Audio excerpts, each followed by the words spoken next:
Madam Speaker, a father can curse a child. In the same breath, Madam Speaker, a president can curse a country. A mother can curse a child. What am I trying to say, Madam Speaker?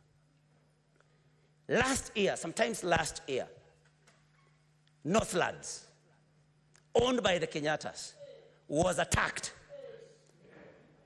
Sheep stolen. Bad things happened. The police never did anything. And that was associated with some leaders, Madam Speaker. Kenyatta may not have been a saint. President Kenyatta Jomo may not have been a saint. But, Madam Speaker, he was the first president of this country. Madam Speaker, he can cast this country from his grave. And this is something that we should take very seriously, Madam Speaker. There have been claims, Madam Speaker. We do not know how true they are. Senator Newton, there were some ground rules laid before, and I think you wish to abide by them if you were well advised by the majority leader. Madam Speaker, we said we are just reflecting, and if we want to know how we can heal this nation. So, Madam Speaker, I think these are things that we need to look into. When the former President Uhuru Kenyatta claims, rightly or wrongly, that he's not getting his benefits, Madam Speaker, that's another curse that can befall us. When we are told that security has been withdrawn from the First Lady, Madam Speaker, this can also cause a curse. So what do I suggest that we do, Madam Speaker? Let us... Senator Newton, the guidance I have given you is we were to avoid names in the debates so that you do not personalize. Okay. That was the ground rule that was given. Thank you, Madam Speaker. Then I'm well guided.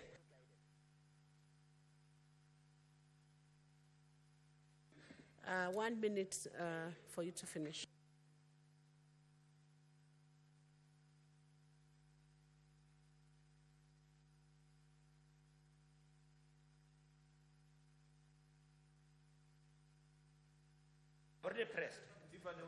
Thank you, Madam Speaker. I'm suggesting, Madam Speaker, because I love this country, and I cry for this country, Madam Speaker.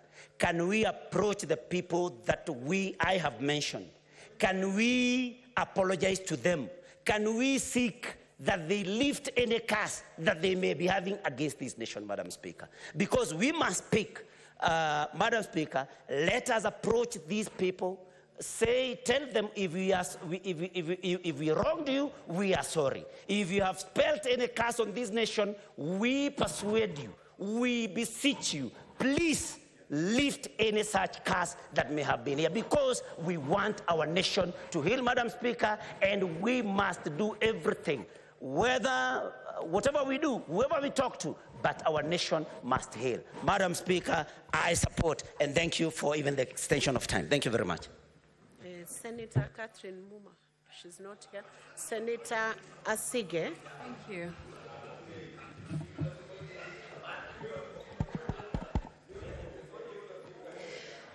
Thank you, Speaker. As I rise to support this motion, I also want to stand on the submission that I made last week, because everything that I said, I meant.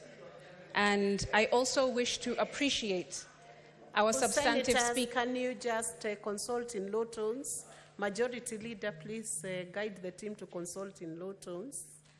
Proceed, Senator Asige. Speaker, I must begin by appreciating our substantive speaker for steering us so well through this very sensitive subject matter. He has done a very good job, and we thank him. The gig is up, Speaker. The emperor has no clothes.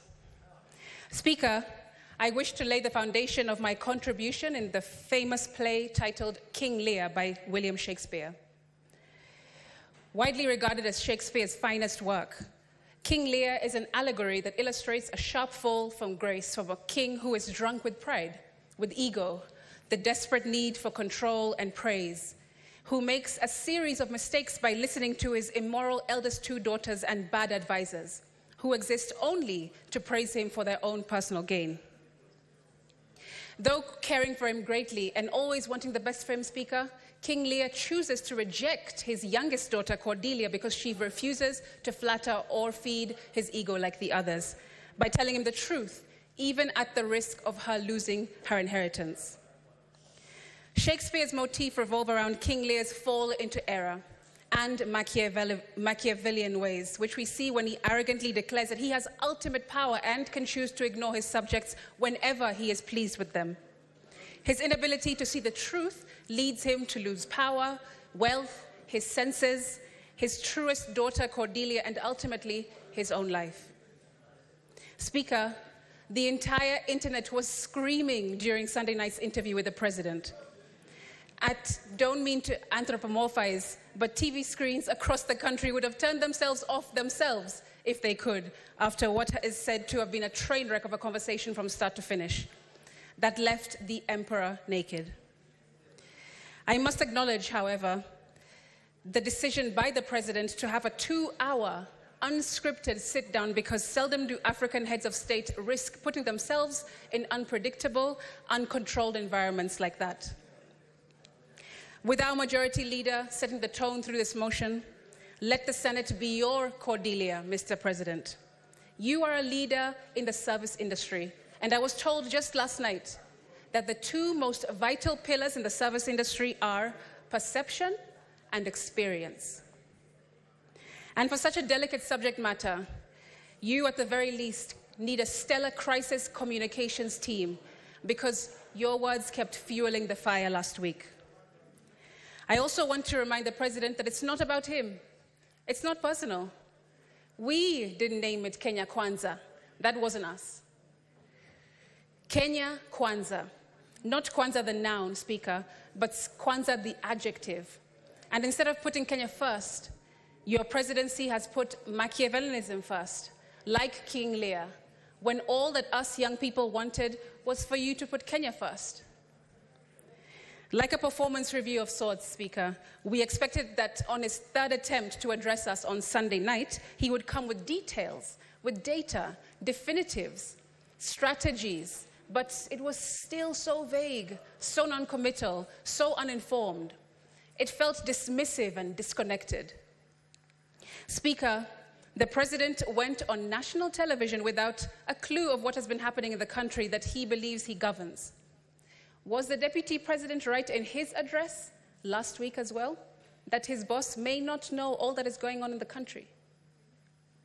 How many people are in custody, he was asked. He replied, I have a ballpark figure from the police that they have enough people.